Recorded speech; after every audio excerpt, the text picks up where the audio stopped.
Hi there. This is a video response to my last video on the Church of Nowhere, because in actual fact it should be the Church of Nothing. I suggest by the Church of Nothing is meant like the Church of no dogma or no theology. But if it's going to be in favour of things like antinatalism and veganism and minimal living, then I suppose that technically represents a dogma. Because that veganism, for example, is a philosophical position on the spectrum of ethics, particularly with regard to other sentient beings, animals that live on the same planet as us. So, in actual fact, I think I prefer my Church of Nowhere rather than the Church of Nothing. The Church of Nothing also is a little bit nihilistic to me. And the trouble with nihilism is thinking that everything is energy means that you can sort of behave however you like, and it doesn't really matter because everything's energy. Well, I mean, sort of, I suppose you could argue that, but on the other hand, nothing matters in that case because it's all energy, but need not be either. So we needn't have wars and tyranny and torture and slaughterhouses and what have you. We needn't have these things, even though I suppose ultimately it doesn't really matter if they exist or not, sort of thing.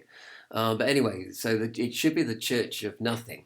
But I rather like the Church of Nowhere because it's a sort of, as I said, the Church of Nowhere, as I described before, doesn't believe in any metaphysics. So there's no metaphysics, right? So that there is no God.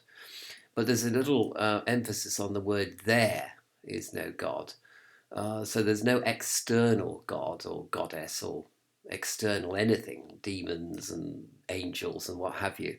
They don't exist outside your own self.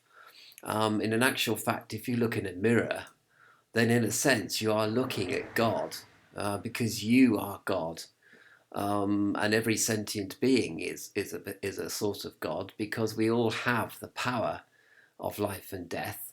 We all have the power of preservation, creation, and destruction.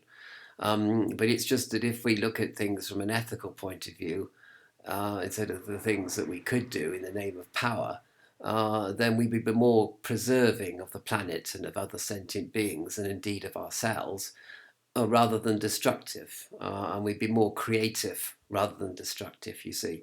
So I think that if you're looking at yourself in the mirror and saying, there is God, like me, I'm sort of, I have this specialness, or I have uh, this sense of self, I suppose, self identity.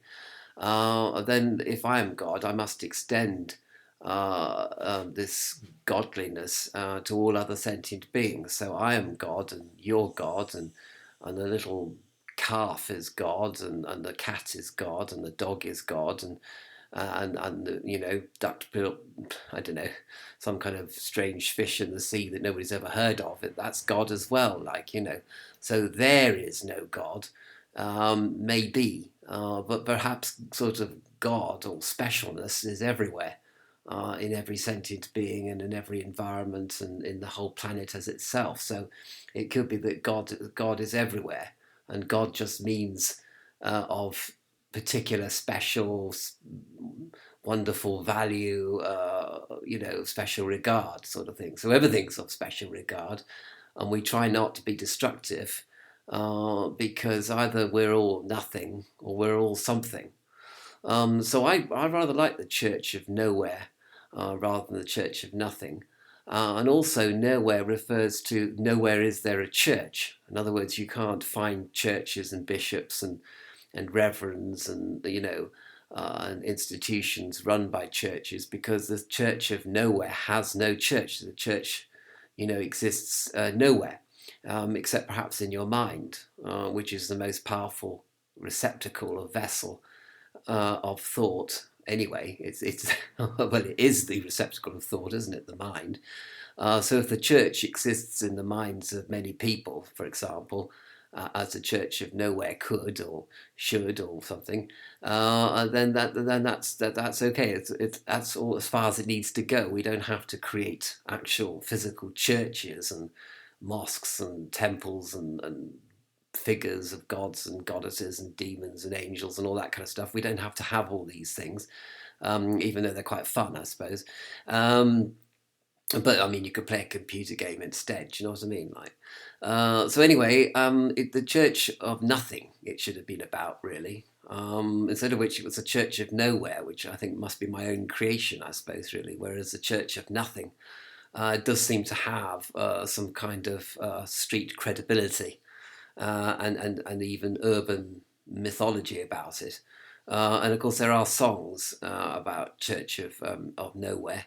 And I think there's even a band called the Church of Nowhere, but there's also Nothing, rather, Church of Nothing. But there's also a song called the Church of Nowhere as well, which is a kind of sort of a protest song against having physical churches, I suppose, really, which is a really bad idea because, you know.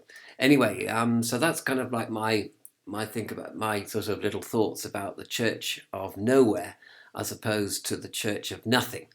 And so here we have two churches now, a Church of Nothing and the Church of Nowhere, and I suppose they'll have to have, crusades against each other and inquisitions and, all the fun things that churches do to each other, because of course the people that join the Church of Nothing probably don't like the people that join the Church of Nowhere.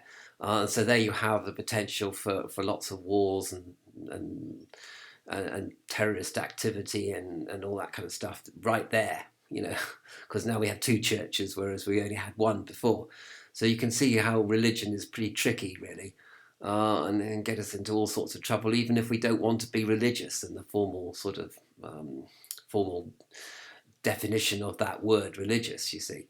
So I hope we don't have a kind of religious war between the Church of Nowhere and the Church of Nothing, because they're pretty much saying the same thing. I mean, the Church of Nothing is saying antinatalism, veganism, minimal living, meditation, and the other thing that I mentioned, which I can't remember what it was now.